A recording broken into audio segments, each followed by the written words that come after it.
The only righteous path is the highway for every good thing from God. నీతిగా బతకాల్సిందే, బతికి తీరాల్సిందే. అన్నీ పోగొట్టుకున్నా నీతిగా బతకడం అనేది నీ ప్రధాన గమ్యమై ఉండాలా.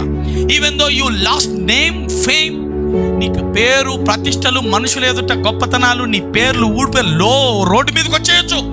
But you must have this heart of righteousness, hunger for righteousness, desire for righteousness. నీతిగా బతికితే బతుకుతానంటే బంధువులు దూరం అయిపోతారు.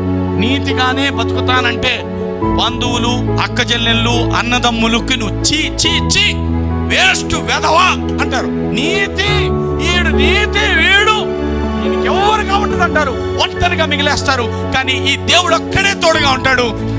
ఎవరికి చూపని శాశ్వత కృప నీకు చూపుతాడు. హల్లెలూయా. అందరు చెప్పండి, నీతి మార్గముని ఎన్నుకో, పచ్చిక గల చోట్లకు ఇదే దారి. ఈ దేవుడు నీ మీద దయ చూపాలంటే ఇదే దారి.